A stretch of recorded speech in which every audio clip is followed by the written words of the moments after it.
Tokyo. There is always so much to see and do in this awesome city, and I've pulled together a vlog of our most recent trip. After we arrived, we were on the hunt for food. Luckily for us, a few doors away was a Japanese restaurant called Matsuya. Matsuya is a well-known restaurant that offers cheap and delicious meals, specializing in thinly sliced beef and onion rice dishes. When we were satisfied, we returned home for some much-needed sleep. The next morning, we caught the train to Shinjuku and began searching for breakfast. Most things don't open until 10 AM in Japan, but we came across a ramen restaurant where we had to order through a vending machine. This was great because we could view all of the options on the screen, insert our money and receive a ticket. We were soon met with steaming hot ramen and some serious yolk porn. Don't forget when ordering your ramen to slurp it the Japanese way. With full stomachs, we headed further into Shinjuku.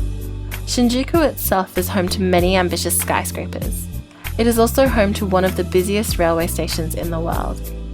On the west exit of the station is the business district, and on the east there are plenty of shops and cafes to explore.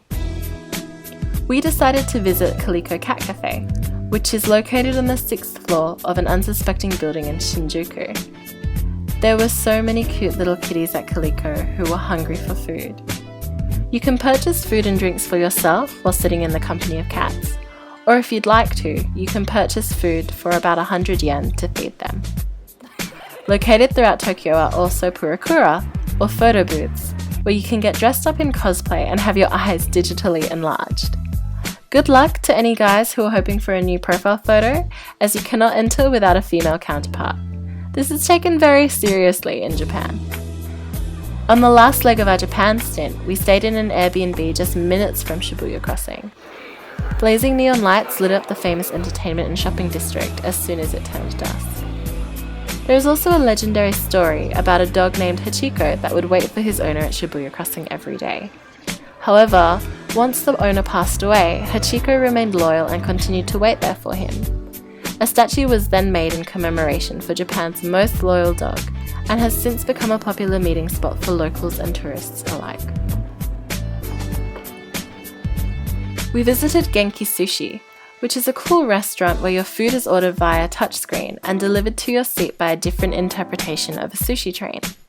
You can also battle the touchscreen in a game of scissors, paper, rock to see if you can win yourself a free plate of sushi.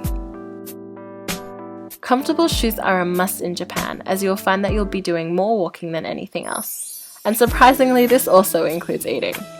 If you're feeling tired, do what we did and take a break at L'Occitane or Starbucks Cafe and watch the people scramble below. On our continued hunt for good food and sashimi, we visited Tsukiji Fish Port Market, which is located near Ginza.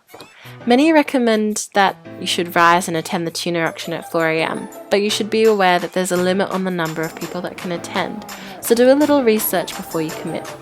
We were more than happy to skip the auction and walk through the outer market and just nibble at all the food on offer.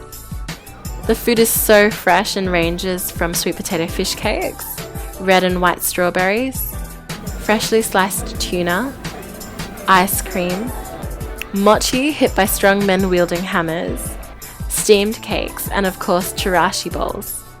It's eating at markets like these that particularly demonstrate a part of the Japanese gastronomical culture that you just can't quite experience at home. We walked from Tsukiji to Ginza, the high-scale dining and fashion district of Tokyo.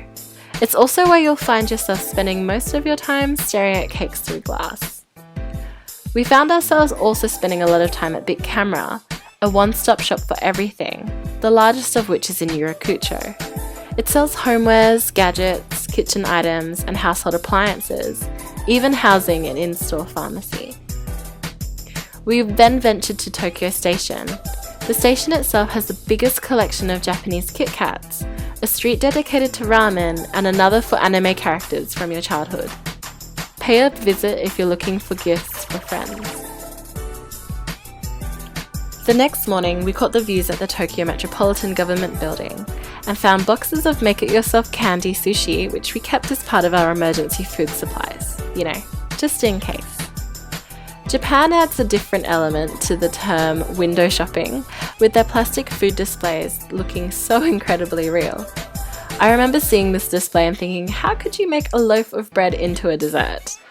Not quite sure, but the Japanese sure know how to make it look attractive. We visited Shibuya Parko, which also has a knack for incorporating characters into cafe themes. Previously it was the Pokemon theme, and this time around it was Cinema Roll. The next morning we had to set our alarms and wake up at 4 AM to catch the Odakyu bus to Hakone. We had hired sports cars to drive around Hakone and the Mount Fuji area from a place called Fun to Drive. We visited log cabins from where inspiration was literally drawn for the manga Initial D, the Mazda Turnpike, and viewpoints at 1,100 meters above sea level. We had a whole heap of fun, crazy hairpin turns, and cruised around mountains in a Formula Red NSX and a beastly GTR 35. That's about where my knowledge of cars from playing Gran Turismo on PlayStation comes to an end. The weather gods were shining down upon us and we had clear views of Mount Fuji. We also ended up taking more photographs of our cars and Mount Fuji than we did of ourselves.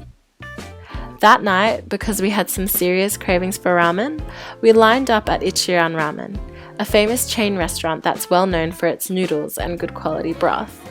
We were seated at individual booths and it was evident that the focus was on the food and not the people. If you're not too keen on individual booths, don't worry because you can move the sides so that you can reach into your next door neighbour's booth and steal some of their noodles. They're that good.